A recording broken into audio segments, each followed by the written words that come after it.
రోజు నుంచి వెళ్ళి ప్రారంభం చేస్తే కూడా ఇప్పటికీ 60 టీఎంసీల పైన నీళ్ళు తీసుకొస్తుంటే మీ పైకి వస్తుండే. ఈసారికి కొండపొచ్చి మా దానికి వచ్చు, మా బసవాపూర్కి వచ్చు, మా రావి చెరువుకు కూడా వస్తుండే, మైలవరం బయనవాగు దాటి వెనుక కూడా పోతుండే, ఎస్ఆర్ఎస్పి పై వెనుక కూడా. అది చెయ్యండి అని మేము డిమాండ్ చేస్తున్నాం.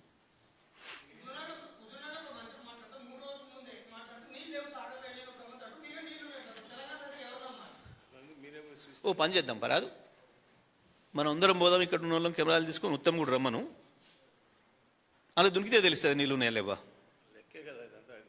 బుద్ధి ఉండి మాట్లాడుతుండ్రా లేక మాట్లాడుతుండ్రా? నేను ఇప్పుడు లెక్కతో సహా చూపించిన నీకు. 532 వాళ్ళు ఉంది నాగార్జున సాగరు, 172 టీఎంసీల పైన నీళ్లున్నవి. మేము 510 నాడు కూడా ఇచ్చినాం, 14 నాడు కూడా ఇచ్చినాం, 18 నాడు కూడా ఇచ్చినాం, 26 నాడు కూడా ఇచ్చినాం, పంట పండించినాం. ఇది ఒకవైపు. నీ పోతిరెడ్డిపాడు నుంచి తీసుకుపోతుంది అక్రమం, దాన్ని బంద్ చేయమని చెప్పి అడుగుతున్నాం. ప్రభుత్వం ఇంతవరకు కూడా కనీసం దాని మీద ఒక మాట మాట్లాడలే. 140 టీఎంసీలు పోయినాయి, వాళ్ళకి హక్కు లేదు. కేవలం నాగార్జున సాగర్ గేట్లు ఎత్తిన తర్వాత మాత్రమే పోతిరెడ్డిపాడు గేట్లు తీయాలి. ఉత్తమ్ కుమార్కి ఈ మాట చెప్పండి, ఒకసారి ఇది ఇచ్చి జ్ఞానం తెచ్చుకోమని చెప్పండి.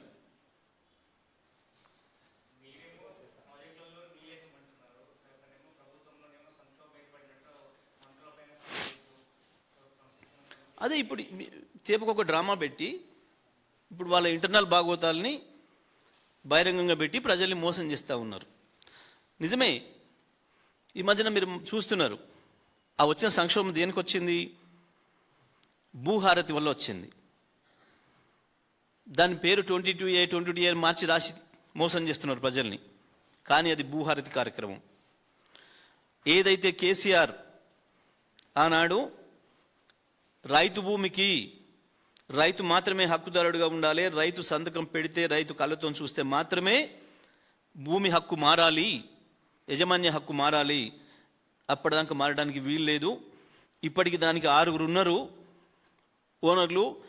ఆఫ్టర్ ఒక విఆర్ఓ అనుకున్నా నీ భూమి నీ పేరు నుంచి ఇంకో పేరు మీద మారుతుంది. ఇక ఆ పైనుంచి ఆర్ఐ కావచ్చు, ఎంఆర్ఓ కావచ్చు, ఆర్డీఓ కావచ్చు, కలెక్టర్ కావచ్చు, సీసీఎల్ఏ కావచ్చు, ఇక్కడ దాకా ఎవరికి ఇష్టం లేకపోయినా ఎవరికి దొబ్బాలనిపించినా నీ భూమిని ఇట్లా రాసుకోవడానికి హక్కులు ఉన్నాయి. అవి తీసేసి రైతును మాత్రమే రాజు చేస్తా, రైతును మాత్రమే యజమాని చేస్తా అని చెప్పి తెచ్చింది ధరణి. ధరణిలో ఆనాటికే మీరు మనం చూసుకోకుండా ఉన్న లోపాలు ఏవైతున్నాయో వాటికి సంబంధించి సీజర్ ఉందని ఒక చిన్న సాకుతోని వీళ్ళు వచ్చిన తర్వాత మొత్తం భూహారతి చేయడం కొరకు ధరణిని తీసేసి మళ్ళీ మొత్తం అందరిని మిండేలా చేసారు. భూమికి యజమానులను తీసేసి రైతుకు తెలియకుండా రైతు భూమి ట్రాన్స్ఫర్ అయిపోతుంది. 1 కోటి ఎకరాలు నిషేధంలో పెట్టిండ్రు. అది భూహారతి కార్యక్రమం, భూభారతి అని చెప్పిన భూహారతి కార్యక్రమం. అది 22x2 కాదు, ప్రభుత్వం తెచ్చిన దుర్మార్గమైన కార్యక్రమం. దాంట్లో ఏమైంది, చివరికి మంత్రులు ఎమ్మెల్యేల భూములను కూడా అందులో పెట్టి కేవలం అధికారం పై స్థాయిలో ఉన్న 3 ముఖ్యమైన ఆయనతో పాటు ఇంక 2 మంత్రులు వాళ్ళ కుటుంబ సభ్యులు సొంత పార్టీ మంత్రులను ఎమ్మెల్యేలను కూడా బ్లాక్మెయిల్ చేసే పరిస్థితి వచ్చింది. నీ భూమి నిషేధంలో ఉంది, 50 కోట్లది 100 కోట్లది 50కి ఇస్తావా, ఎత్తిస్తామని. దాని నుంచి మొదలైంది ఈ సంక్షోభం. ఇవాళ ఈ కాంగ్రెస్లో వచ్చిన సంక్షోభానికి కారణం కూడా భూహారతి అక్కడ మొదలైంది. అయ్యి అధికారం మీ కొంతమందికేనా, మాకు పరిస్థితి ఏంది అని చెప్పి తిరుగుబాట్లు మొదలైనాయి. ఇవాళ వచ్చిన దానికి కారణం అది. దాంతోనే ముఖ్యమంత్రి వెనక మళ్ళీ వచ్చిండు.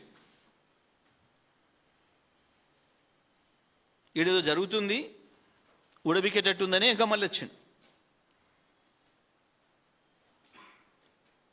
నిజమే, యూనివర్సిటీతో చర్చకు పోతే ముఖ్యమంత్రి పోవాలనా? సెక్రటరీలు కూడా అక్కర్లేదు, అండర్ సెక్రటరీ చాలు. యూనివర్సిటీ వైస్ ఛాన్సలర్తో మాట్లాడడానికి అండర్ సెక్రటరీ చాలు, సెక్రటరీ కూడా అక్కర్లేదు. ఓ డ్రామా. ఆయనకు చాలా మంచి అండర్స్టాండింగ్ ఏముంది. వెనుకొచ్చిండు అని అంటే తప్పకుండా ఇది బయటపడుతుంది అన్న భయంతో నాతో మాట్లాడుకొని ప్రెస్ పెట్టి చెప్పించుకుంటా ఆడ కూడా. ఏదో నమ్మటట్టు ఉండాలి కాబట్టి వాడు ఆమ్దాన్ని కలుస్తున్నాడు, ఆమ్దాన్ని కలుస్తున్నాడు. ఆమ్దాన్ని దేని కలుస్తాడు? ఆమ్దాని కొడుకు. మాకు అనుమానం ఉంది అందుకే ఇంకా పంపినామని వీళ్ళు అంటున్నారు.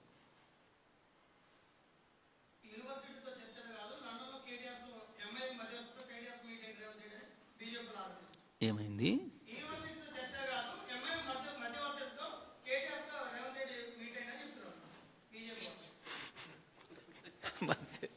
మంచిది, వాళ్ళ సిబిఐలు గీబీఐలు రాళ్ళు వాళ్ళ చేతులు ఉన్నాయో ఫోటో పెడితే బాగుండగా. తెలివి తక్కువ మాటలు కాబట్టి ఏం చెప్తాం కానీ వీళ్ళు ఆయన కలిసినట్టు ఈయన కలిసినట్టాడు. ఎవడొచ్చినా మమ్మల్ని గెలవాల్సిందే. అది ఎందుకు దేనికి ఇండికేషన్ అంటే రేపు బీఆర్ఎస్ గెలవబోతుంది అనే దానికి ఇండికేషన్. వీడు మా చుట్టూ తిరిగినా వాడు మా చుట్టూ తిరిగినా.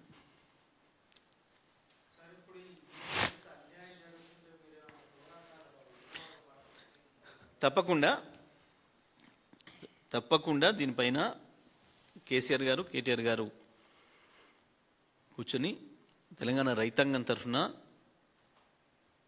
తెలంగాణ నీళ్ళ హక్కులపైన జరుగుతున్న దాడిపైన, ఈ ప్రభుత్వం యొక్క ద్రోహం పైన తగు కార్యాచరణ ఉంటుంది. రైతాంగాన్ని కలుపుకొని ఎట్లా ప్రభుత్వం మెడలు వంచాలనో దానికి కావాల్సిన కార్యాచరణ కూడా ఉంటుంది.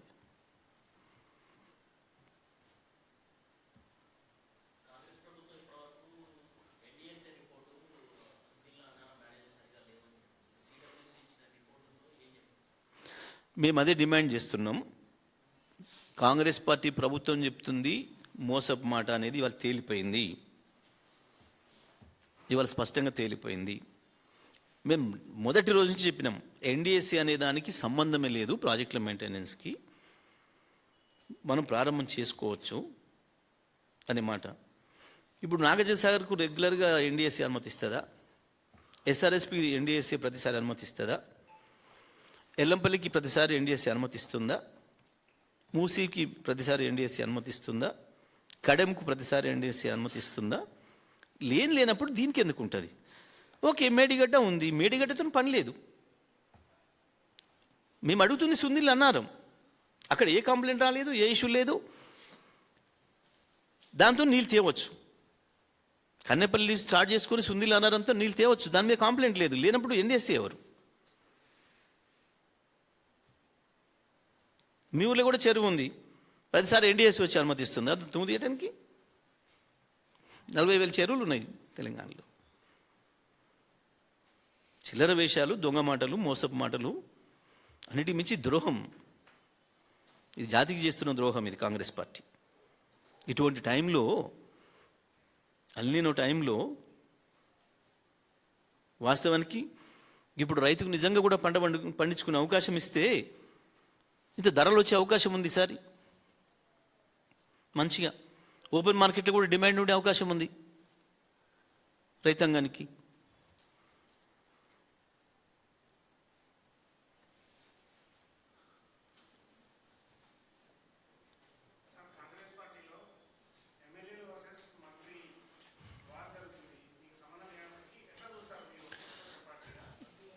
నేను చెప్తేగా ఇప్పుడు ఇది భూహారతితో వచ్చిన సంక్షోభం, అధికారం కొరకు జరుగుతున్న పెనుగులాట. ఇంతకాలమేమో డబ్బులు సంపాదించుకునే దగ్గర, దందాల దగ్గరనే పోటీ ఉండే. గతంలో చూసినాం మంత్రులు ముఖ్యమంత్రి ఆఫీస్ నుంచి వెళ్ళే మమ్మల్ని భయపెట్టించి, తుపాకీ పెట్టి భయపెట్టించి మా పైసలు వాళ్ళు వేసుకపోతున్నారు అని మాట్లాడినా చూసినాం. ఆ తర్వాత ఎమ్మెల్యేలు మంత్రుల మీద ఆరోపణలు చేసి చూసినాం, మా ఫైల్ వాళ్ళు ఎత్తుకపోయినరు అని చెప్పి.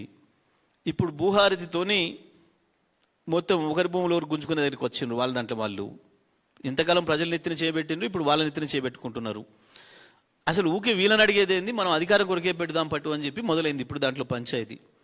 అది ఏ ఒక్క మంత్రిదో ఒక ఎమ్మెల్యేదో కాదు, మొత్తం కాంగ్రెస్ పార్టీ నైజము ప్రజల్ని దోసుకోవడానికి పోటీపడే దాంట్లో భాగంగానే జరుగుతుంది ఈ సంక్షోభం అంతా. 100% బయట ప్రజలందరూ అనుకుంటుంది, మీ అందరూ అనుకుంటుంది కూడా బయట పెట్టింది. మీ అందరూ కూర్చున్నప్పుడు మాట్లాడుకోవట్లేరు, మీరు మీ కెమెరామెన్లతో సహా ఎవడోడు ఎంత దోసుకుంటుండు, ఎంత పర్సెంటేజ్లు, ఏ మంత్రి గాడు ఎక్కడ పోయి గుంజుకుండు, ఎవరి భూమి ఎంత గుంజుకుండు అని మీరు కూడా మాట్లాడుకుంటారు కదా.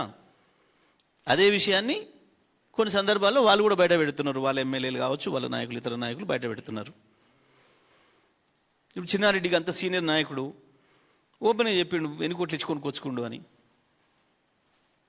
వాస్తవానికి ఇక అమ్మాయి ఇంటర్నల్ విషయాలు బయట పెట్టింది.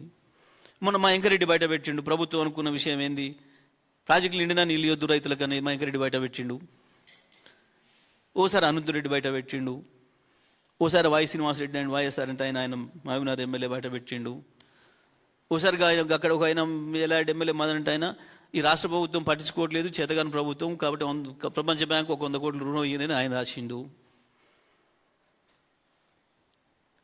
చాలా వస్తున్నాయి. ఓదికు మందుల సామ్యాలు, కోమటిరెడ్డి రాజగోపాల్ రెడ్డి పంచాయతీ చూస్తున్నాం, అలన్న పంచాయతీ చూస్తున్నాం. ఏంది ఇదంతా? అధికారం కొరకు డబ్బులు పంచుకోవడానికి ప్రజల్ని దోషి దొంగలు కొట్లాడుకున్నట్టు, ఎంగిలి విస్తర కాడ కుక్కలు కొట్లాడుకున్నట్టు ఒక్క మాటలు చెప్పాలంటే కాంగ్రెస్ కొట్లాట విస్తరాకుల కాడ కుక్కలు కొట్లాడుకున్నట్టుగా ఉంది. కాంగ్రెస్కి అధికారం ఇస్తే ఇదే జరుగుతుంది ఈ రాష్ట్రంలో అనేది మరొకసారి నిరూపితమవుతుంది.